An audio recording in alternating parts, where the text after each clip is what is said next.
प्रिय विद्यार्थियों, वर्त टॉपिक की निःशुल्क परिचर्चा में आपका स्वागत है। आज हम ज्योमेट्री का ये टॉपिक सर्किल का अध्ययन करेंगे। तो आइए सबसे पहले जानते हैं वृत्त की परिभाषा क्या है। देखिए, सबसे पहले वृत्त की परिभाषा की बात कर लेते हैं। वृत्त किसे कहते हैं? वृत्त अनंत बिंदुओं का एक ऐसा संग्रह है कि इस संग्रह के प्रत्येक बिंदु की एक निश्चित बिंदु से दूरी सदैव नियत रहती है। जैसे आप इसको देखो, इस चित्र को देखो। इस चित्र में ये देखो, अनंत बिंदुओं का एक संग्रह है।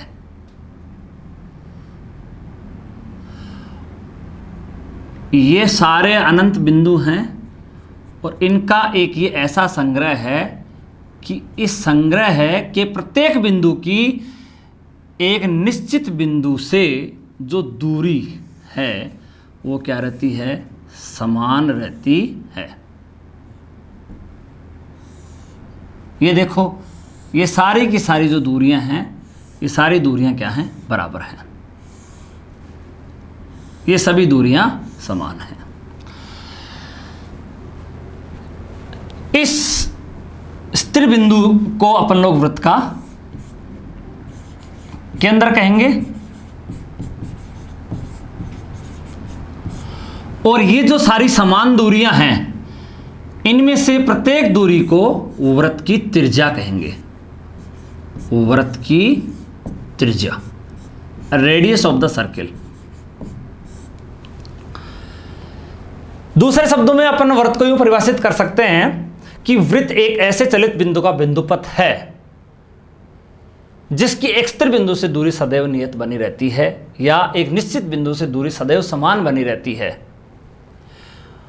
और ये जो नियत बिंदु है इसे अपन लोग वृत्त का केंद्र कहेंगे और ये जो समान दूरी जो बनी रहती है इसको अपन लोग वृत्त की त्रिज्या कहेंगे।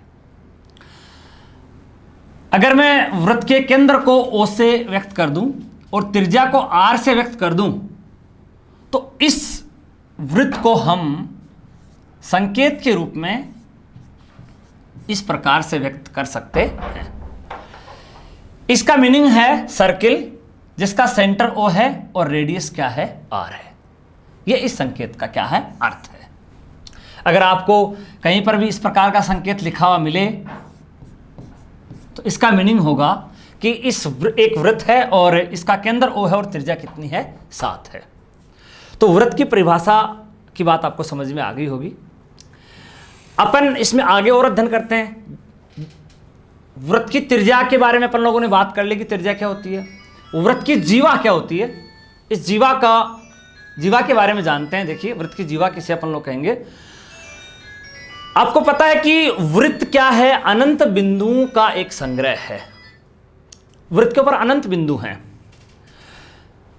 और अगर अपन इन अनंत बिंदुओं में से किन्हीं भी दो बिंदुओं को आपस में मिला दें, जैसे ये एक वृत्त आपके सामने बना हुआ है, इसके अंदर जैसे मैं इस बिंदु को इस बिंदु से मिला दूं, ये बिंदु जैसे मैंने इसको A नाम दे दिया, इसको B नाम दे दिया, और अगर आप इन दोनों बिंदुओं को मिलाओगे तो एक रेखाखंड बनेगा और इस रेखाखंड को ही क्या कहेंगे? वृत्त की जीवा कहेंगे। तो वृत्त की जीवा की क्या परिभाषा हुई? वृत्त की परिधि पर स्थित, परिधि किसे कहेंगे? ये जो राउंड है, ये इस राउंड को अपन लोग क्या कहते हैं? वृत्त की परिधि कहते हैं। वृत्त की परिधि पर स्थित किन्हीं भी दो बिंदुओं को मिलाने वाला रेखाखंड वृत्त की जीवा कहलाता है। अगर मैं आपसे पूछूं कि एक वृत्त में आप कितनी जीवा खींच सकते हो तो क्या उत्तर होगा? बताओ, कितनी जीवा होंगी? अनंत जीवा होंगी। क्यों? क्योंकि इस वृत्त की परिधि पे अनंत बिंदु हैं। आप लोग तो किन्हीं भी दो बिंदुओं को मिलाओगे, किन्हीं भी दो बिंदुओं को मिलाते ही क्या बन जाएगी? जीवा बन जाएगी। तो ऐसे अपन लोग एक वृत्त के अंदर बहुत सारी जीवों का निर्माण कर सकते हैं, अनंत जीवों का निर्माण कर सकते हैं। तो परिभाषा की बात समझ में आई, त्रिज्या किसे कहते हैं बात समझ में आ गई, जीवा किसे कहते हैं बात समझ में आ गई। अब देखो, अगली परिभाषा है वृत्त का व्यास क्या होता है। तो वृत्त के व्यास को कैसे परिभाषित करोगे? वह जीवा, वृत्त की वह जीवा जो केंद्र से गुजरे, जो कहां से गुजरे? वृत्त के केंद्र से गुजरे। देखो मैं एक जीवा आप लोगों के लिए बना रहा हूं, जैसे ये इस वृत्त का केंद्र है यहां पर, और ये जैसे ये एक जीवा मैंने बनाई और ये कहां से गुजर रही है? वृत्त के अंदर से गुजर रही है। तो इस जीवा को क्या कहोगे? वृत्त का व्यास। वृत्त की वह जीवा जो वृत्त के केंद्र से गुजरे वृत्त का व्यास कहलाती है। अब आपसे मैं पूछूं कि आप वृत्त में कितने व्यास खींच सकते हो? कितनी जीवाएं खींच सकते हो जो केंद्र से गुजरेंगी? अनगिनत, बहुत सारी जीवाएं आप लोग खींच सकते हो। ये देखो आप ये भी खींच सकते हो, या आप देखो ऐसे भी खींच सकते हो, ये आप खूब सारी जीवाएं खींच सकते हो जो केंद्र से गुजरें, अर्थात आप एक वृत्त के अनगिनत व्यास खींच सकते हो। आगे बात समझ में? दूसरी बात ये देखो कि ये जो वृत्त का व्यास होता है ये वृत्त की सबसे बड़ी जीवा होती है। वृत्त का व्यास क्या होती है? वृत्त की सबसे बड़ी जीवा। ये क्या है? AB क्या है? वृत्त का व्यास। AB is the diameter of the circle. AB वृत्त का क्या है? व्यास। और व्यास वृत्त की सबसे बड़ी जीवा होती है। The diameter is the longest chord of a circle.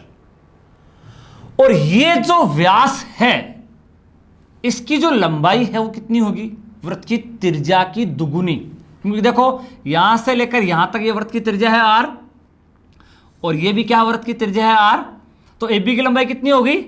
AB वृत्त का व्यास है और इसकी लंबाई कितनी होगी? 2r, मतलब 2 गुना त्रिज्या।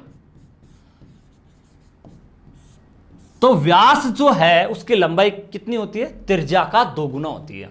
ये बात पे आपको यहां से समझ में आ जानी चाहिए। व्यास वृत्त की सबसे बड़ी जीवा होती है, ये बात पे आपको समझ में आ गई होगी। और व्यास ही वृत्त की सबसे बड़ी जीवा है, और व्यास जो है वो त्रिज्या का क्या होता है? दुगुना होता है। ये बातें आपको अच्छी तरह से समझ में आ जानी चाहिए। तो वृत्त के व्यास की बात अपन ने कर ली। वृत्त की जो परिधि है ये बात अपन लोग कर ही चुके हैं।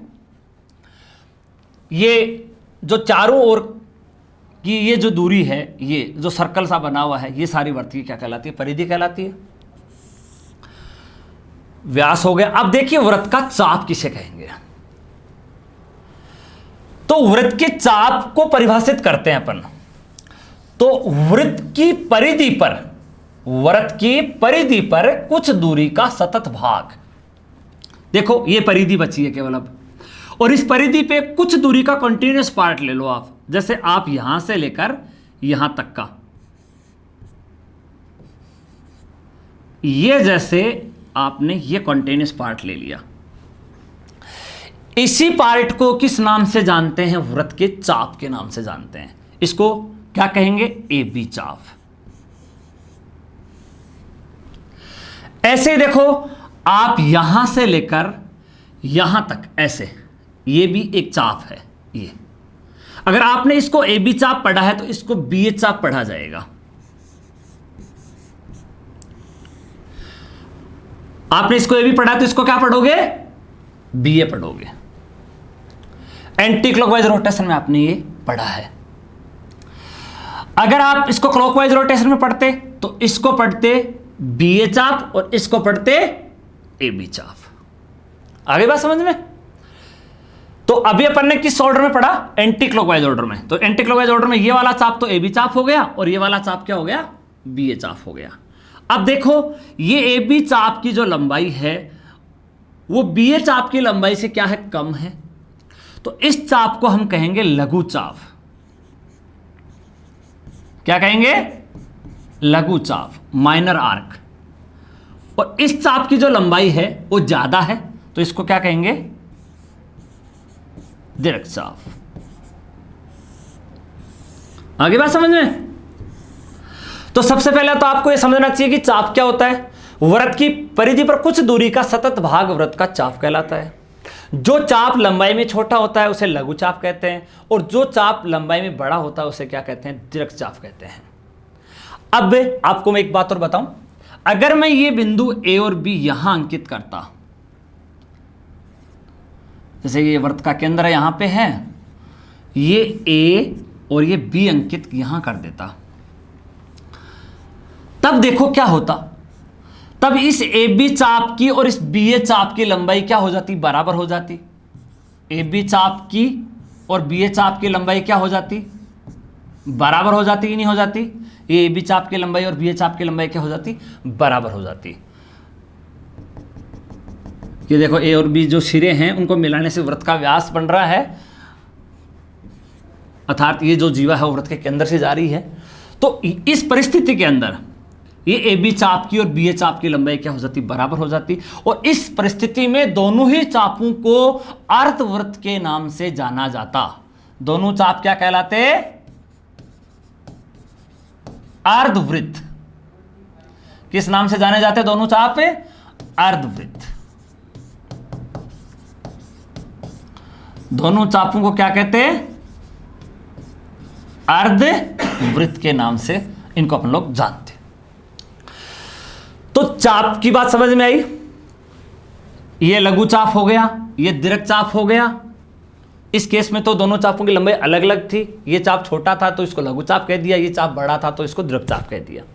अब आपने क्या किया उसके बाद में, ये जो ए और बी हैं इनको आप यहां ले आए, इस प्रकार से ले आए कि ए और बी को मिलाने से जो जीवा बनेगी वो वृत्त के केंद्र से गुजर रही है, अर्थात ए बी वृत्त का व्यास हो रहा है। तो इस परिस्थिति में क्या होगा? ये ए बी चाप और जो बी ए चाप हैं दोनों की लंबाई क्या हो जाएगी?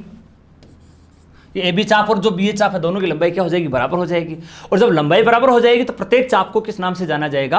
अर्धवृत्त के नाम से जाना जाएगा। बात समझ में आ गई यहां तक की? अब देखिए, वृत्त के चाप को की बात समझने के बाद हम लोग समझते हैं चाप का डिग्री माप क्या होता है।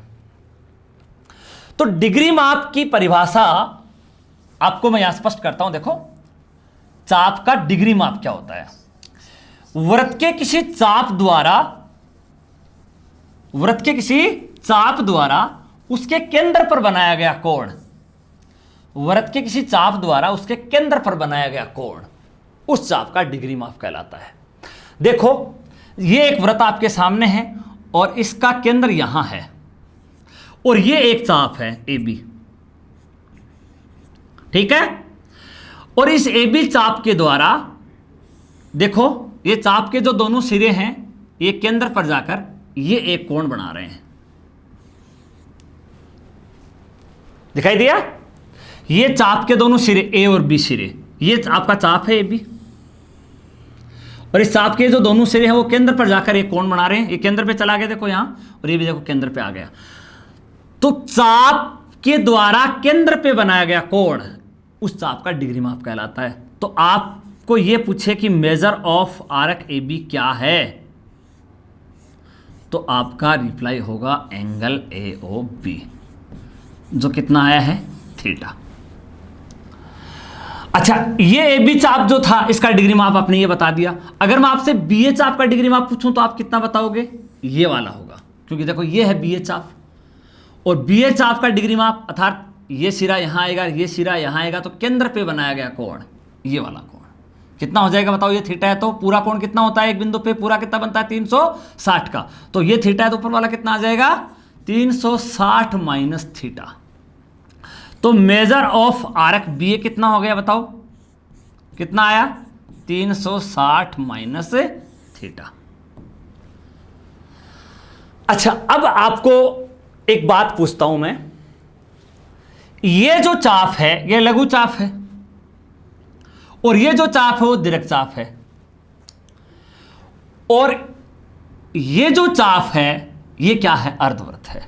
अच्छा, इसका देखना, देखें आप डिग्री माप देखना, ये देखो ये इसका डिग्री माप, इसमें तो दोनों चाप जो ए बी और बी ए चाप हैं दोनों की लंबाई बराबर है, और इस परिस्थिति के अंदर तो ये जो चाप हैं दोनों, इन दोनों चापों के डिग्री माप क्या हो गए? बराबर हो गए।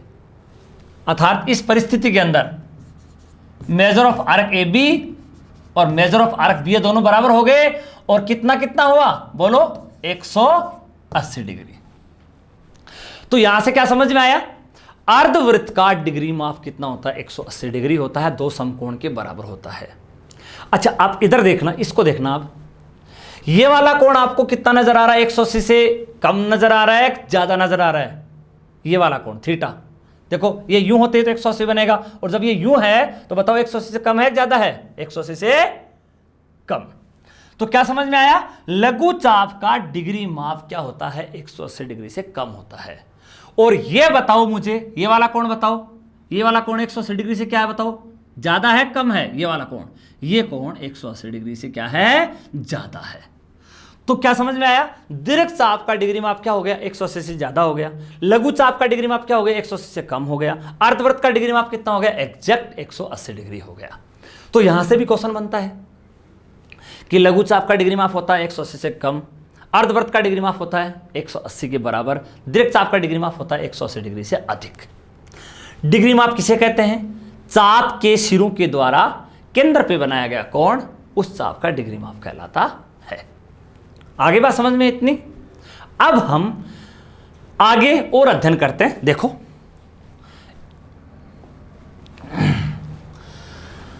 वृत्त से संबंधित एक थ्योरम है। क्या है? वृत्त के किसी चाप द्वारा केंद्र पर अंतरित कोण, आपको क्या लेना है? एक चाप लेना है और उसके द्वारा क्या करना है? केंद्र पे एक कोण अंतरित करना है। तो चलो सबसे पहले ये एक वृत्त जैसे मैंने बना रखा है, इसका जैसे यहां पे ये केंद्र है, और मैं एक काम करता हूं, मैंने ये एक चाप ले लिया। ओके, तो वृत्त के किसी चाप द्वारा, तो चाप ले लिया, द्वारा केंद्र पर अंतरित कोण, चलो ये इसका केंद्र है,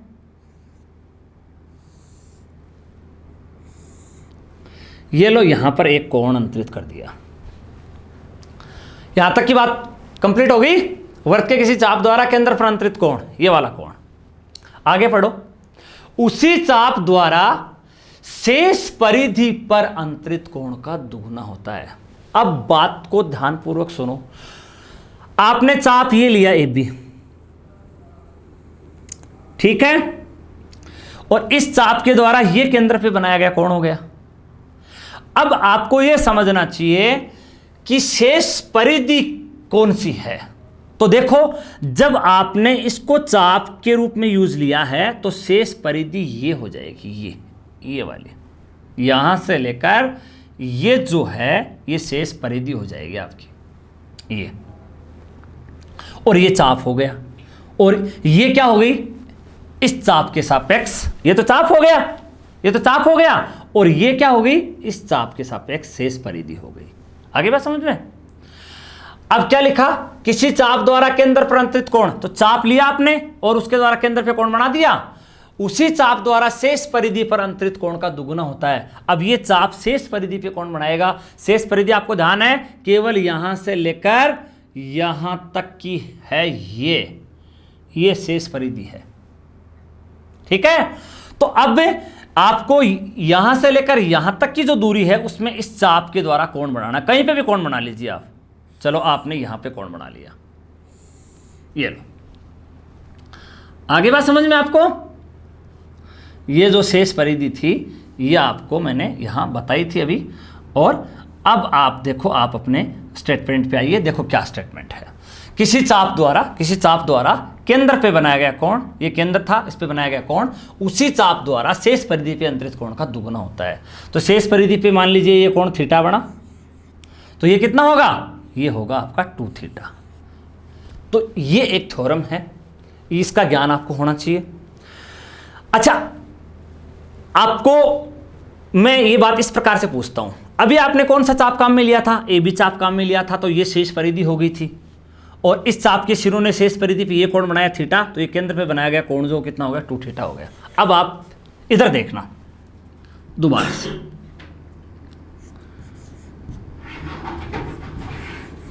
देखो इस चित्र में मैंने ये चाप AB काम में लिया था, तो ये शेष परिधि हो गई थी। ओके, अब इस चित्र में क्या करूंगा मैं ये वाला चाप काम में ले रहा हूं, ये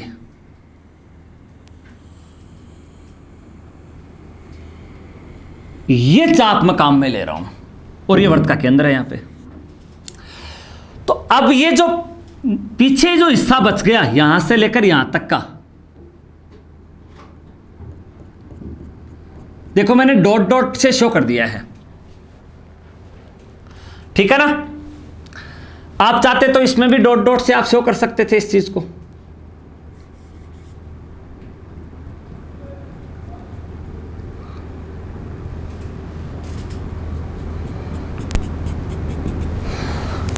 ओके, तो अब चाप तो ये बीए है और ये शेष परिधि है। इधर इसमें क्या था, इसमें देख लो, ये तो चाप था ए बी और ये डॉट डॉट वाली शेष परिधि थी। इसमें चाप तो है बी ए और ये डॉट डॉट वाली है शेष परिधि। तो अब आप इसके अंदर भी उस नियम को लगाओ। तो चलो आओ, ये चाप के सिरे केंद्र पे आ गए। तो चाप के द्वारा केंद्र पे कौन सा कोण बना, ये वाला कोण बना। जो राउंड चाप का होता है वही राउंड केंद्र पे कोण का होता है। चाप ने जो केंद्र पे कोण बनाया है उसका राउंड भी वही होता है जो चाप का राउंड होता है। यहां देख लो आप, जैसे ये चाप का राउंड था तो ये देखो केंद्र पे बनाए गए कोण का राउंड हो गया। यहां पे देखो ये चाप का राउंड था तो ये देखो केंद्र पे बनाए गए कोण का राउंड हो गया। आगे बात समझ में। अच्छा, शेष परिधि कौन सी है, शेष परिधि ये इतनी बची है वो। अब ये जो चाप के सिरे हैं ये शेष परिधि पे कोण बनाएंगे। तो चलो, ये शेष परिधि पे इन्होंने कोण बनाया, ये अल्फा, ये अल्फा कोण बनाया। ये पूरा कोण कितना है, अल्फा है। तो ये वाला कोण कितना होगा, 2 अल्फा। तो आपको इन दोनों चीजों में अच्छी तरह से अंतर समझ में आ जाना चाहिए। दोबारा से समझ लो, ये चाप, ये शेष परिधि। देखो चाप ये है डार्क और ये डॉट डॉट करके जो दिखाया गया है ये क्या है, ये डॉट डॉट करके जो दिखाया गया है वो शेष परिधि है। इस चाप के सापेक्ष वो शेष परिधि है। कथन क्या है, चाप के द्वारा, तो चाप के द्वारा मतलब चाप के सिरे जाएंगे केंद्र पे, तो चाप के द्वारा केंद्र पे बनाया गया कोण, उसी चाप के द्वारा शेष परिधि, अब ये शेष परिधि इतनी बची हुई है, इस शेष परिधि में ये चाप चाहे कहीं पे भी जाके कोण बनाए,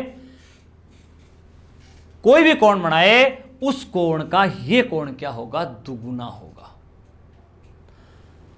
इसमें देखो ये वाला हिस्सा चाप का हिस्सा है और ये वाला हिस्सा जो है वो इस चाप के सापेक्ष शेष परिधि का है।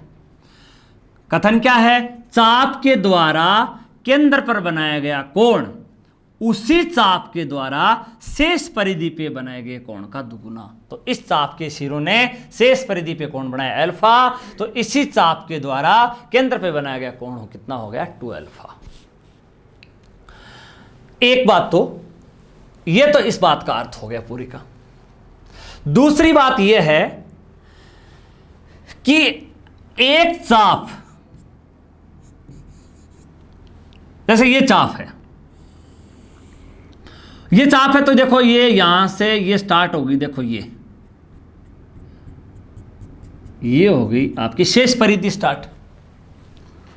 इसमें भी बीच में हम थोड़ा डॉट डॉट शो कर देते हैं, ये लो।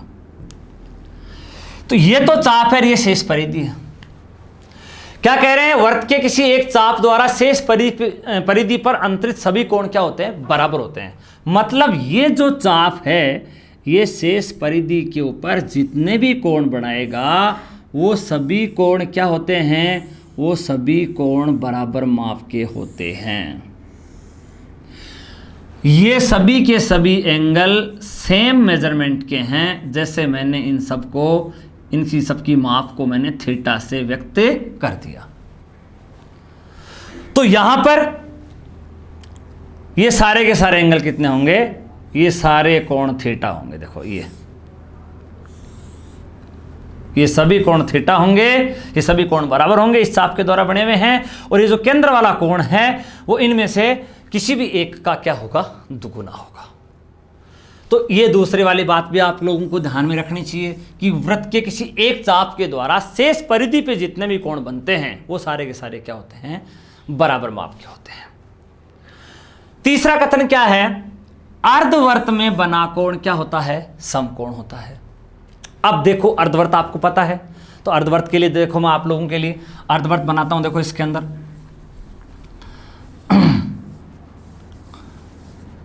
ये देखो आपका अर्धवृत्त,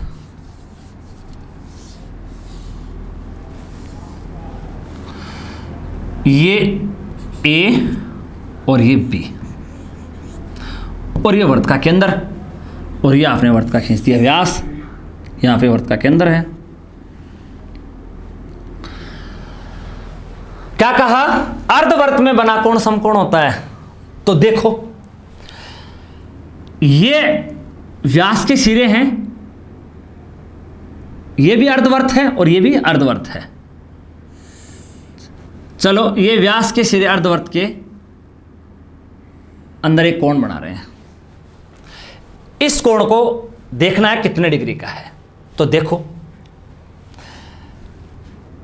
आपने ये वाला चाप काम में लिया, तो इस चाप के द्वारा केंद्र पे बनाया गया कोण तो कितना है? 180 डिग्री है।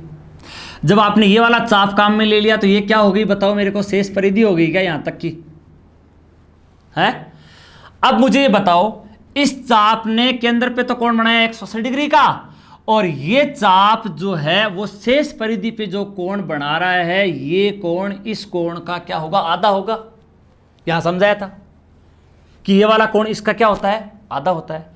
तो जब ये 180 डिग्री का, तो ये बताओ कितने डिग्री का होगा? 90 डिग्री का होगा।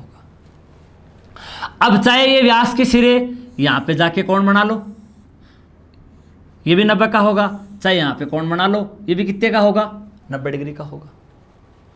अच्छा, आप इसको यूं समझें कि मान लो आप इसको चाप ले लेते और ये शेष परिधि ले लेते, ये वाली, ठीक है? तो ये वाला कोण कितना है? चाप के द्वारा केंद्र पे बनाया गया 180 डिग्री है। देखो मैं इसको पूरा आपको दोबारा से बना के बता देता हूं कंप्लीट। नीचे की तरफ, ऊपर की तरफ का समझ में आ गया आपको? अब देखो नीचे की तरफ का मैं आपको इधर बना के अलग से बताता हूं। देखो ए, अब देखो मैं यूं कह रहा था आप लोगों को कि अगर मान लो आपने इस चाप की बजाय ये चाप काम में लिया होता, ओके, तो इस चाप के द्वारा बताओ केंद्र पे बनाया गया कोण ये हो गया। इस चाप के द्वारा केंद्र पे बनाया गया कोण ये हो गया। क्या पहचान होती है? आपको पता लग गया क्या? चाप के द्वारा केंद्र पे बनाए गए कोण की क्या पहचान होती है? जो राउंड चाप का होता है उसी राउंड में केंद्र पे कोण बनता है। जैसे यहां पे ये राउंड चाप का है तो ये इसी राउंड में केंद्र पे कोण बनेगा। अगर आपने ये वाला चाप लिया होता तो ये जो चाप का राउंड था उसी राउंड में केंद्र पे कोण बनता। तो देखो ये कोण कितने का है? चाप के द्वारा केंद्र पे बनाया गया कोण कितने का? 180 डिग्री का है। अब ये आपकी क्या होगी बताओ? उस चाप के सापेक्ष शेष परिधि होगी। तो अब यहां पे जो कोण बनेगा शेष परिधि पे, वो कोण क्या होगा? वो कोण इसका क्या होगा? आधा होगा। तो कितना होगा? 90 डिग्री का होगा।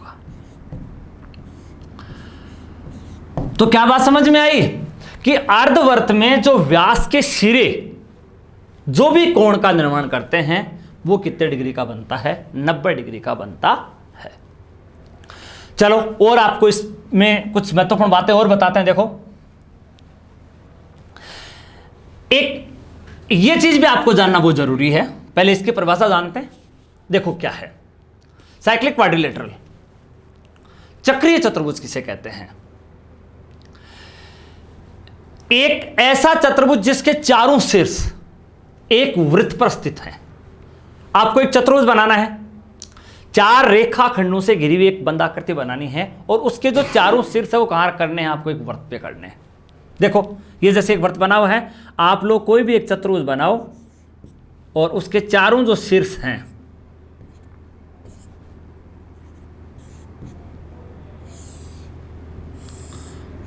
वो एक वृत्त पे कर दो।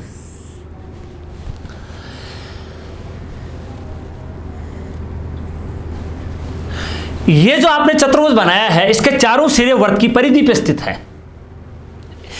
इस चतुर्भुज ABCD को ही हम क्या बोलेंगे? चक्रीय चतुर्भुज। तो चक्रीय चतुर्भुज की क्या परिभाषा हुई? एक ऐसा चतुर्भुज जिसके चारों शीर्ष एक वृत्त पर स्थित हो, चक्रीय चतुर्भुज कहलाता है। A quadrilateral which all vertices lie on a circle called cyclic quadrilateral।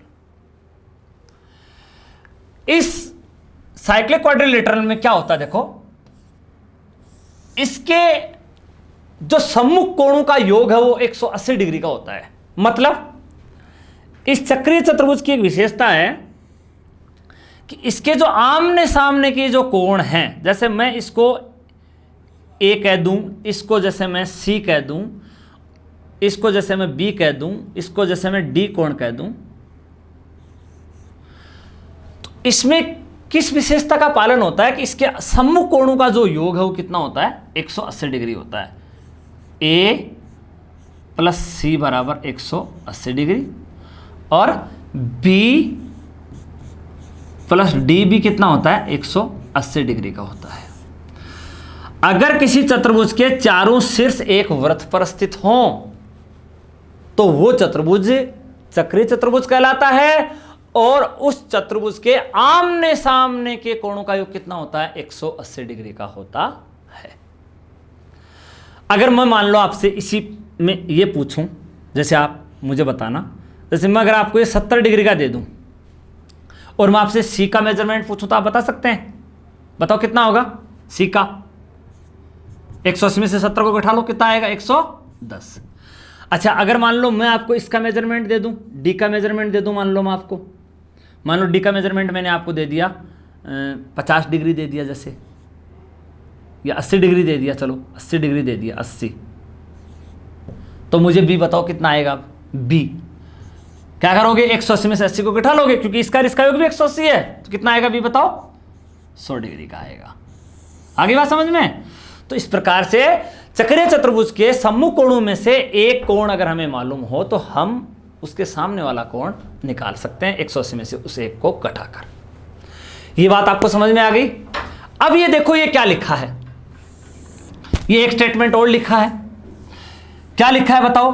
चक्रीय चतुर्भुज का बहिष्कोण अंतराभिमुख कोण के बराबर होता है। ये क्या लिखा है देखो, ये एक चक्रीय चतुर्भुज, मैं आपको इसमें और बना के दिखाता हूं। देखो, ये एक ऐसा चतुर्भुज बनाना आपको जिसके चारों शीर्ष कहां हो जाएं? एक वृत्त की परिधि पे हो जाए। ये एक भुजा को मैंने आगे बढ़ा दिया।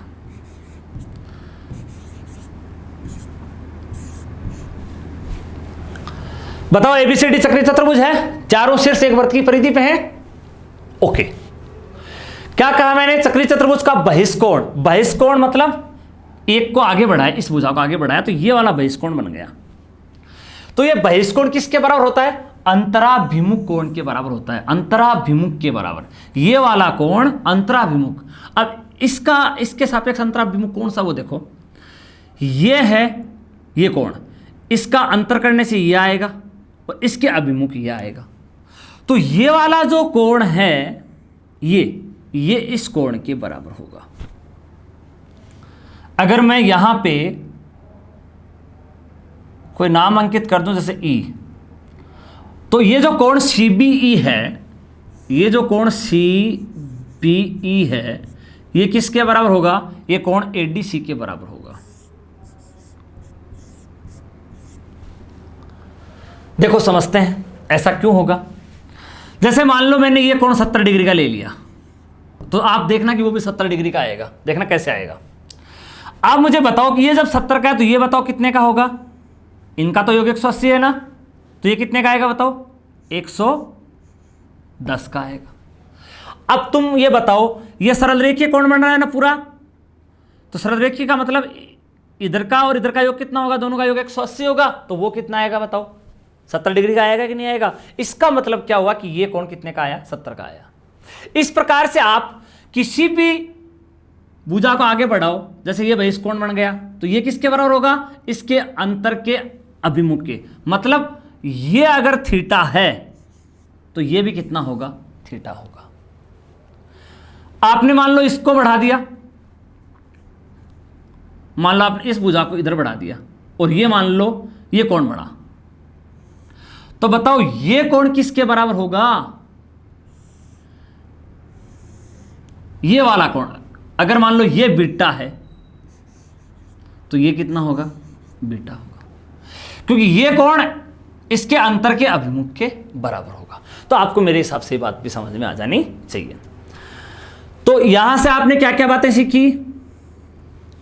एक ऐसा चतुर्भुज जिसके चारों शीर्ष एक वृत्त पे हों चक्रीय चतुर्भुज कहलाता है, बात नंबर 1। बात नंबर 2, चक्रीय चतुर्भुज के सम्मुख कोणों का योग कितना होता है? 180 डिग्री होता है। बात नंबर 3, चक्रीय चतुर्भुज का जो बहिष्कोण होता है वो अंतरा अभिमुख के क्या होता है? बराबर होता है। ये बातें आपने यहां से सीखी। अब हमने जो अभी तक जो बातें सीखी उन पे आधारित कुछ प्रैक्टिस क्वेश्चन करते हैं। चलो आओ। अब आप मुझे इन प्रश्नों के उत्तर देना। चलो भाई, इसमें देखो x का मान बताना आपको। अब आप इसमें देखो x यहां लिखा है, तो सबसे पहले ये पहचानो कि x इस AC चाप के द्वारा बना है कि नहीं बना, क्योंकि ये इस कोण का राउंड ये है और ये चाप का राउंड हो गया। आया समझ में? अब आप ये देखो कि ये जो चाप के जो सिरे हैं ये दोनों, ये शेष परिधि पे कोई कोण बना रहे हैं क्या? देखो बना रहे हैं कितने का? 35 का। तो ये कोण कितना होगा? इसका दुगुना होगा कि नहीं होगा? तो बताओ कितना है x का वैल्यू? 35 का दुगुना 70। तो ये इस प्रश्न का उत्तर हो गया 70 डिग्री। बहुत इजी, बहुत आसान क्वेश्चन। इस क्वेश्चन को देखो आप। अब फिर से आपसे x का मान पूछा गया है भाई। देखो x बताओ, AC चाप से बन रहा है ना, क्योंकि ये देखो ये है x का राउंड, तो ये इसके संगत चाप का राउंड हो गया। तो पता लग गया AC चाप के द्वारा केंद्र पे बनाया गया कोण है x। ओके, अब AC चाप के द्वारा शेष परिधि पे बनाया गया कोण कौन सा है बताओ? इस चाप के द्वारा शेष परिधि देखो ये रह गई ये, तो इस चाप के जो सिरे हैं वो शेष परिधि पे जा रहे हैं क्या? देखो ये A सिरा गया और ये देखो C सिरा गया। ये वाला जो कोण बन रहा है ना, ये B कोण, ये B कोण इस AC चाप के द्वारा शेष परिधि पे बन रहा है। अगर आपको ये मिल जाए तो आप उसका दुगुना करके x निकाल लोगे। तो अब हमें B कोण को निकालने की सोचनी है। तो अब B कोण कैसे निकलेगा वो देखो। आप इस त्रिभुज OAB को देखो।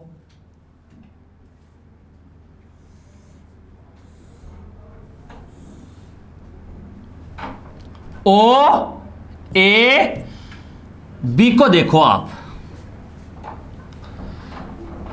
इसको मैं थोड़ा सा एग्जैक्टली इसी प्रकार का ही बना देता हूं आप लोगों के लिए।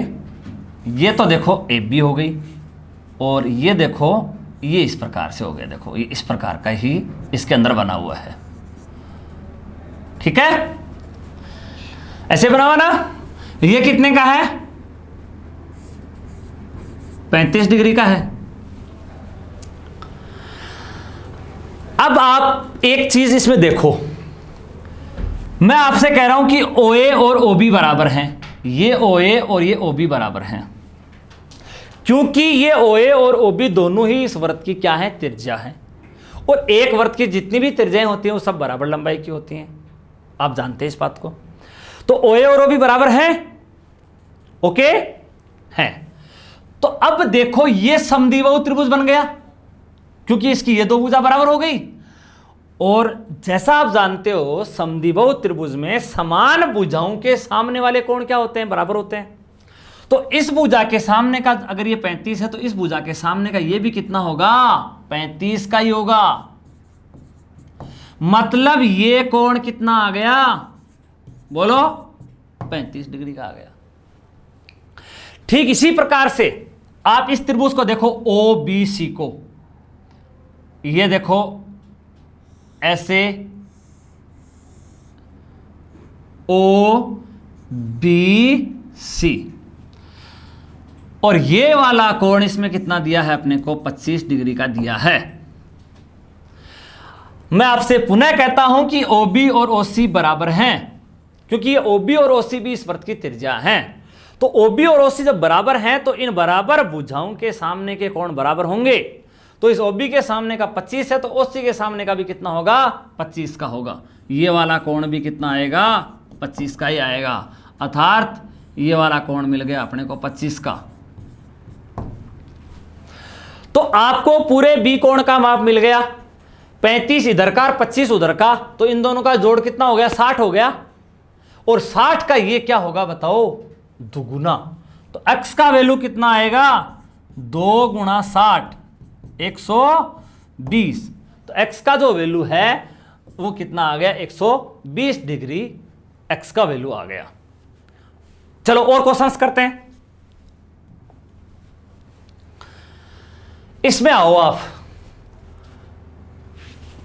दिए गए चित्र में आपसे फिर से x का मान पूछ रहा है। अब देखो आप, ये x यहां लिखा है,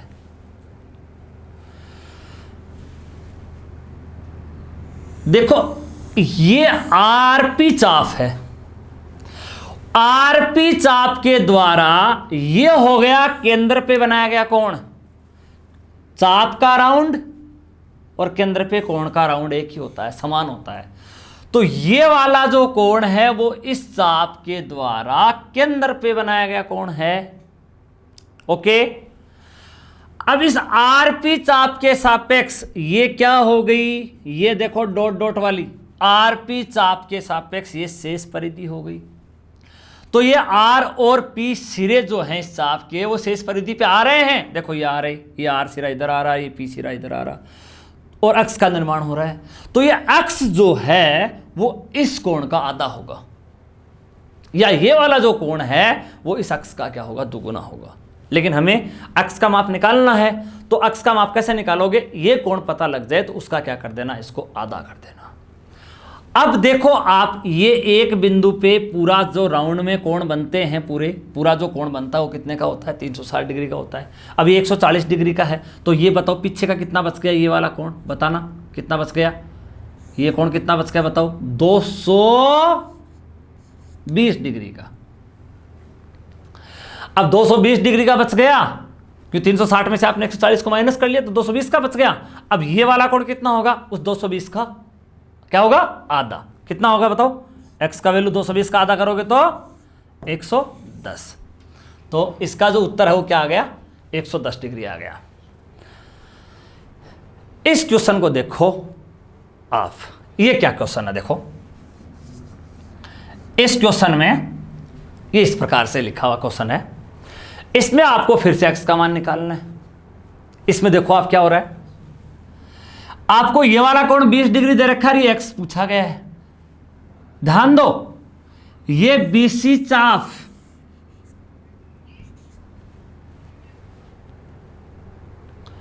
BC चाप के द्वारा ये तो हो गया केंद्र पे बनाया गया कोण, और ये बच गई शेष परिधि यहां तक की। ये BC चाप के द्वारा ये तो हो गया केंद्र पे बनाया गया कोण, चाप का राउंड केंद्र पे कोण का राउंड सेम ही है। ओके, और ये शेष परिधि इधर बच गई BC चाप के सापेक्ष। तो ये देखो B और A जो C सिरे हैं वो शेष परिधि पे जाके इस अक्ष का निर्माण कर रहे हैं। अगर आपको ये कोण पता लग जाए ये वाला, तो आप इसका आधा करके x का मान बता सकोगे। क्लियर? तो हम अब ये कोण निकालने की कोशिश करते हैं। तो आओ हम देखते हैं कि हमें क्या दिया हुआ है। हमें ये वाला कोण दिया हुआ है 20 डिग्री का। अब आप इसको ध्यान से देखो, आपको इसमें OBC एक समद्विबाहु त्रिभुज नजर आ रहा है। क्यों है समद्विबाहु त्रिभुज? क्योंकि इसकी OB और OC भुजा क्या हैं? समान हैं। अभी पिछले सवाल में देखा था आपने कि OB और OC दोनों एक ही वृत्त की क्या हैं? त्रिज्या हैं। तो OB और OC बराबर हैं। तो OC के सामने का 20 का है कोण, तो OB के सामने का भी कितना होगा? ये वाला कोण कितना होगा? 20 डिग्री का होगा। अब इस त्रिभुज OBC को देखो आप, इसके दो कोण मिल गए, ये 20 का ये 20 का, तो जोड़ कितना हुआ? 40। और इसके तीनों कोणों का जोड़ कितना होता है? 180। तो 180 होता है तो दो कोणों का जोड़ 40 आपको मिल गया। तो ये कितना आएगा बताओ? ये वाला कोण 140 का, ये वाला 140 का आ गया। अब आप इस बिंदु पे ये पूरा कोण कितने का है? 360 का है। ये 140 का आ गया, तो ये बताओ कितना आएगा आगे पीछे का? बोलो 360 में से 140 को घटाओ तो 220 का। आपको इसी की जरूरत थी, ये निकलते ही आपको पता था कि ये निकल जाएगा। तो बताओ कितना है x का वैल्यू? इसका आधा ही होगा ना, 220 का आधा। बताओ कितना आंसर आ गया? 110। ये वाला इस प्रश्न का राइट उत्तर हो गया। चलो नेक्स्ट क्वेश्चन और करते हैं अपन।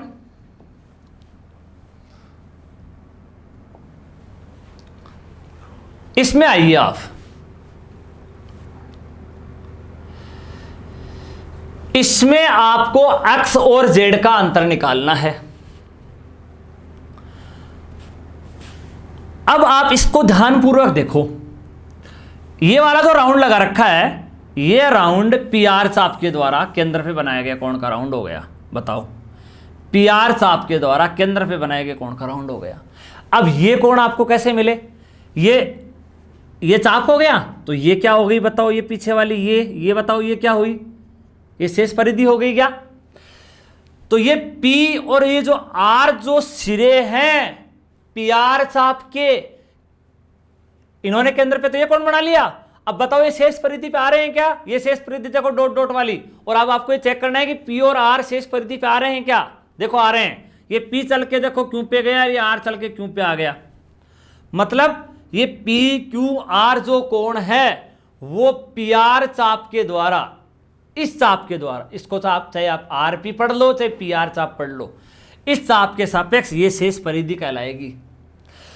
तो इस चाप के द्वारा शेष परिधि पे बनाया गया कोण 115 का है, और ये केंद्र पे बनाया गया जो कोण है वो यहां अंकित कर रखा है। ये कितना होगा? इसका दुगुना होगा, तो इसका दुगुना करोगे तो 230। ये वाला जो कोण है 230 का आ गया। तो अब आपको x का माप मिल गया। ये पूरा कितना है? 360 है। अब बताओ x कितना आएगा? 360 में से आप 230 को माइनस कर लो, कितना आएगा? 130।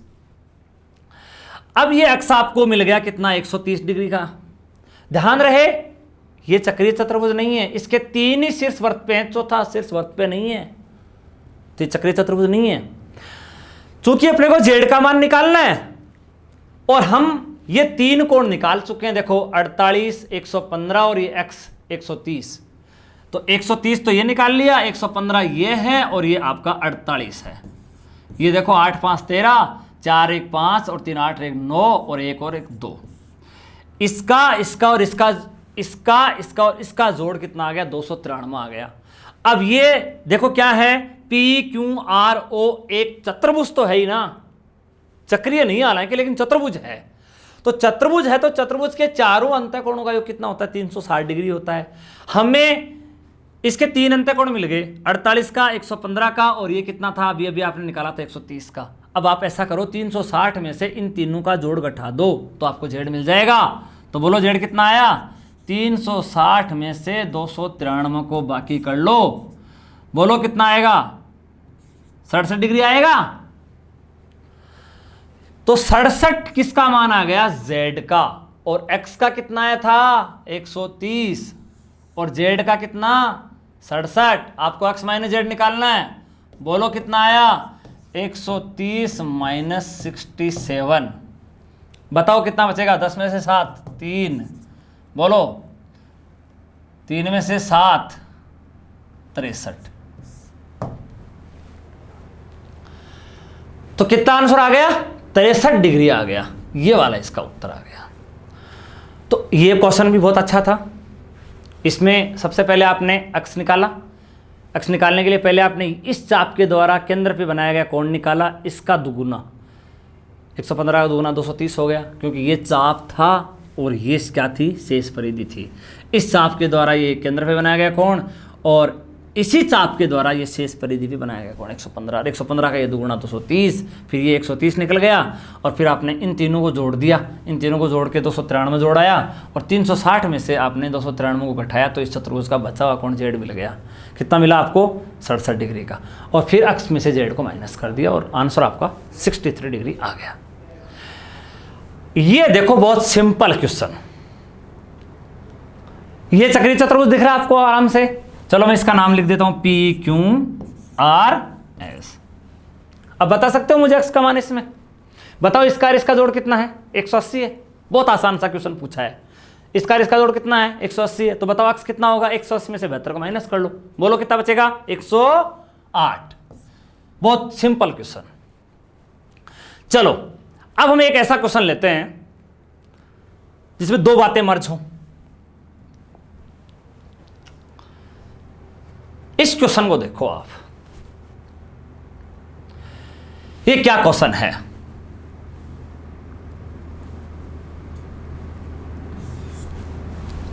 ए बी सी डी ई, ये एक पंचभुज है।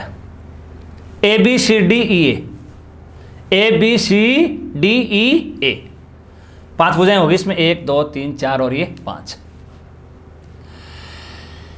इस पंचभुज में यहां एक कोण बना रखा है x और यहां एक कोण बना रखा है, उसका नाम है y। आपको इस x का और इस y का जोड़ निकालना है। ध्यान रहे ये पंचभुज एक अर्धवर्त में बना है, ये अर्धवर्त है, इस अर्धवर्त के अंदर ये पंचभुज बना है और आपको x का और y का योग निकालना है। कोई भी कोण नहीं दे रखा है, फिर भी अपने को x प्लस वाई निकालना है। तो देखो कैसे इस क्वेश्चन को हम हल करेंगे। आपको एक हिंट दिया अगले ने कि ये अर्धवर्त में बना है, तो आपका ध्यान अर्धवर्त में बने कोण पे जाना चाहिए। तो सुनो,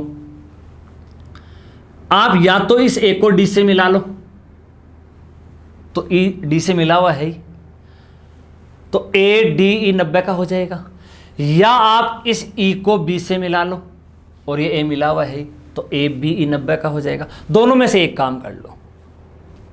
चलो मैं डी को मिला देता हूं, एक को डी से मिला देता हूं, ठीक है भैया। तो अब मैं आपको बताऊं ये वाला जो कोण है वो कितने का होगा, बताओ? 90 डिग्री का होगा। अभी मैंने आपको बताया था कि अर्धवर्त के अंदर व्यास के सिरे, ये देखो दोनों व्यास के सिरे हैं ए और बी, ये अर्धवर्त की परिधि पे अगर कहीं भी जाएंगे तो ये कोण कितने का बनेगा? 90 डिग्री का बनेगा। अब सुनो, इसको आप एक नाम दे दो, 1 नंबर, या अल्फा नाम दे दो, चलो अल्फा।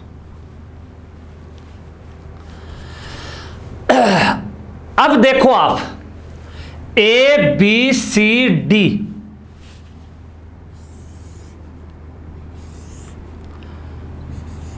ए बी सी और डी,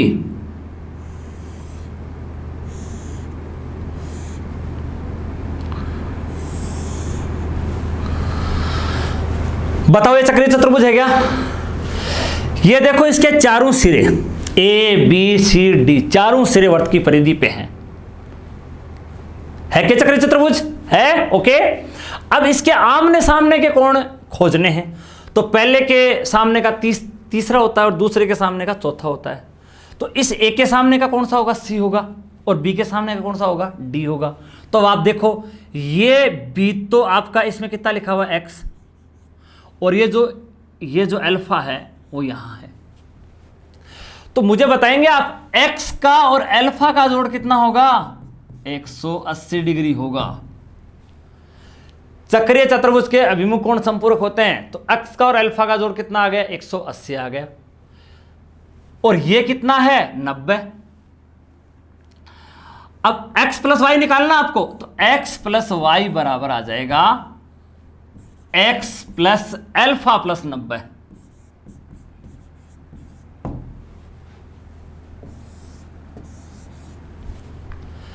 देखो अल्फा और 90 का जोड़ ही तो y है, इस पूरे का नाम y है, तो अल्फा का और 90 का जोड़ y है और x ये है, तो x जोड़ y का मीनिंग क्या हो गया? x जोड़ अल्फा जोड़ 90, ओके, क्योंकि ये y है।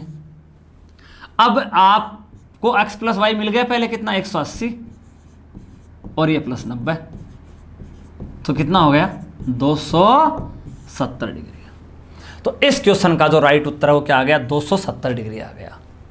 तो इस क्वेश्चन में 2 कंसेप्ट यूज में आए, एक तो अर्धवर्त में बना कोण समकोण होता है, ये काम में आया। दूसरा, चक्रीय चतुर्भुज के अभिमुख कोणों का योग कितना होता है? 180 डिग्री होता है, ये कथन भी इसमें काम में आया है। ओके, चलो एक क्वेश्चन और देखते हैं। इस क्वेश्चन को देखो आप, क्या पूछ रहा है आपसे इसमें? x का और y का योग पूछ रहा है। y यहां बना है, x यहां बना है। बहुत सिंपल क्वेश्चन। बताओ इसका और इसका योग कितना है? 180 है, ये देखो P Q R S, P Q R S एक चक्रीय चतुर्भुज हो गया। तो मुझे y का मान बताओ कितना आया, 180 में से 110 को घटाओ, बोलो 70। y का मेजरमेंट कितना आ गया, 70 डिग्री। ओके, अब दूसरी बात देखो, ये पी आर चाप के द्वारा ये केंद्र पे बनाया गया कोण, देखो ये P और R सीधे केंद्र पे आ रहे हैं, ये कोण किसका दुगुना होगा बताओ, तो पी आर चाप के सापेक्ष शेष परिधि ये बची क्या, ये वाली। तो अब देखो ये P और R सीधे शेष परिधि पे जाके कोई कोण बना रहे हैं क्या, बना रहे हैं बिल्कुल, ये PSR बना रहे हैं, PSR। और S हमें पहले कितना मिल गया, 70 डिग्री मिल गया। तो बताओ ये कितना होगा, 140, उसका दुगुना। हमें क्या निकालना है, x का और y का जोड़।